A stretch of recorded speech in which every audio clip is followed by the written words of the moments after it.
নমস্কার বন্ধুগণ। তো আজকে জীবনে আমার প্রথম ব্লগ।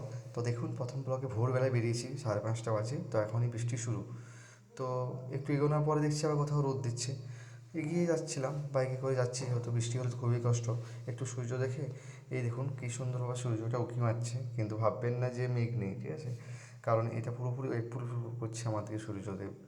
তো আশ্রমে পৌঁছালাম অনেক কষ্ট করে, ভিজে রোদে পৌঁছানোর পরে দেখুন কি দারুণ আশ্রমের ভেতরটা একটা, মানে মহারাজ গাছগুলো লাগিয়েছে।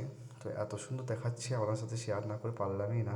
মানে জাস্ট সুন্দর বললে কম হবে, এই কচি কচি পাতাগুলো এত সুন্দর লাগছে, মানে জাস্ট অসাধারণ। কারণ এই বর্ষাকাল, নতুন নতুন পাতা বেরোচ্ছে, আর হলুদ সবুজ পাতাগুলোর মাঝে সত্যি একটা সুন্দর পরিবেশ উঠেছে এই আশ্রমে। আশ্রমটা হচ্ছে সারেঙ্গা মিশন আশ্রম, আপনারা নিশ্চয়ই যাবেন। তো দেখুন আবার সেই বৃষ্টি শুরু, আশ্রমে ঢোকার পরে ভাগ্যিস শুরু হলো, নাহলে তো আমি সারেঙ্গাটায় পৌঁছাতে পারতাম না, ক্লাসও শুরু করতে পারতাম না।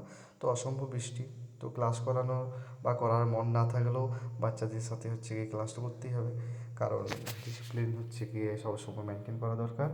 তো তার মধ্যে ক্লাস শুরু আমাদের। তো অনেক সুন্দর ক্লাস হলো, পরপর দুটো ক্লাস ছিল। তো আপনাদের সাথে একটাই ভিডিও আজকে শেয়ার করলাম, কারণ ক্লাসের মাঝে ভিডিও করার সময় হয়নি। তো তারপরে এই যে জাস্ট বেরিয়ে গেলাম, ক্লাস শেষ। এখন আবার সেই আশ্রমটা আপনাদের দেখাচ্ছি বাইকটাতে। তো দেখুন আবার সেই মেঘলা, পুরো রাস্তাটাই জলে ঝড়ে গেল। ধন্যবাদ, আপনারা সবাই ভালো থাকবেন।